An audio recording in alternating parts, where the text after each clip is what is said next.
আসসালামু আলাইকুম রহমতুল্লাহ। আমি মোহাম্মদ আবু সাইম চৌধুরী, ওমান প্রবাসী। আসলে মন কেলা খাওয়ার দিন শেষ। বিএনপি যে এতদিন মনে মনে মন কেলা খাইতেছে, হাসিনা পালাইছে, পরবর্তী ক্ষমতায় আসবে বিএনপি, ওই সুযোগ মনে হয় আর নাই। তার কারণ হচ্ছে পুরো জাতি এখন বুঝে গেছে বর্তমানে এক মাস কয়দিনের চিত্রতে দেশের সাধারণ মানুষ, ছাত্র সমাজ, পালেন সমাজ ভালোভাবে বুঝতে পারছে যে বিএনপি কি জিনিস। এই যে শুনুন কিছু কথা। আওয়ামী লীগকে যেভাবে হটিয়েছি, বাংলার জমিনে আর কোন দখলদার চাঁদাবাজ মাফিয়া দলকে প্রতিষ্ঠিত হতে দেওয়া যাবে না। কোন দল যেন সংসদে এককভাবে গিয়ে মাতব্বরি করতে না পারে, তাই আমরা সংখ্যানুপাতিক নির্বাচনের দাবি জানাচ্ছি।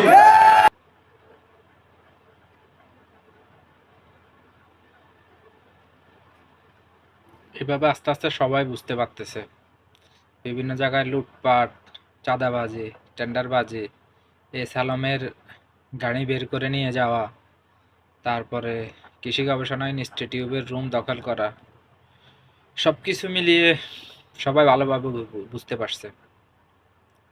এই যে ছাত্র সমাজের কথাগুলো শুনুন। কিন্তু সেম আছে। আপনি ঢাকায় আপনি তো পরিবর্তন হয়েছে কিন্তু ঢাকায় পোস্টারের জায়গায় পোস্টার আছে, ছবিগুলো চেঞ্জ হয়েছে, তাই না? একটা টানটা দেখেন সেম প্যাটার্ন আছে, তিনটা ছবি, দুইটা ছবি, নিচের ছবি, উপরে দেখি ছবি, সব শ্রেণীর মানুষ এখন বুঝতেছে যে এটা 100% সত্যি। যদি এখন দেশের সাধারণ মানুষ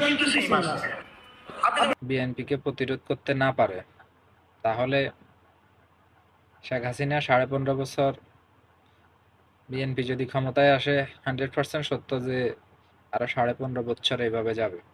এ কারণে দেশের সর্বস্তরের মানুষকে সতর্ক হতে হবে। দেশের সর্বস্তরের মানুষকে সচেতন হতে হবে। শুধু ছাত্র সমাজের আশায় বসে থাকলে হবে না।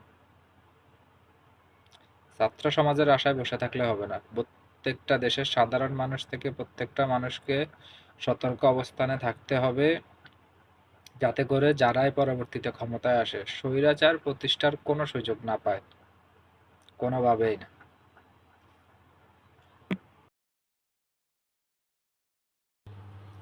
দেখুন ওনার কথাগুলো শুনুন, কি বলে উনি। কারণ এরই মধ্যে আমরা দেখছি যে দখল বাণিজ্য শুরু হয়ে গেছে। তো দখল বাণিজ্য যদি হয়, তাহলে এত রক্ত দিয়ে আবার নতুন করে নতুন স্বাধীনতা আনার কি দরকার ছিল? প্লাস আমার কাছে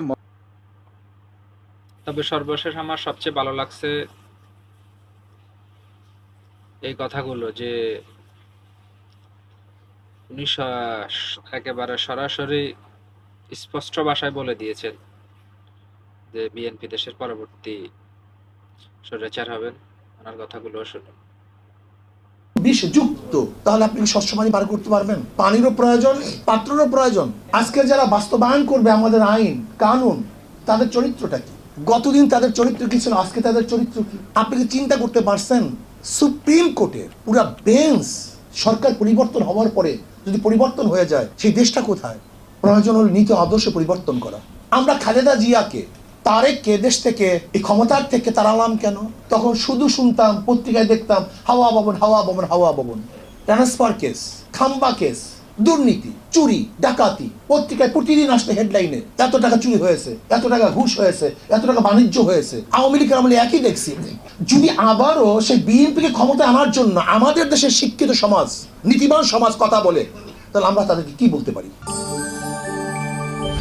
প্রয়োজন, কারণ না হলে আগামীতেও স্বৈরাচারের জন্ম বাংলাদেশে হবে।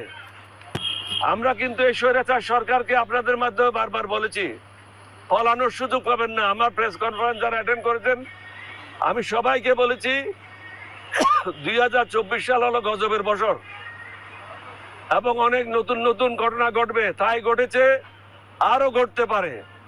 আমি সাবধান করে দিয়েছি। তত্ত্বাবধায়ক সরকার, অন্তর্বর্তীকালীন সরকারের প্রধানকেও বলেছি, আপনি এখনো বিপদ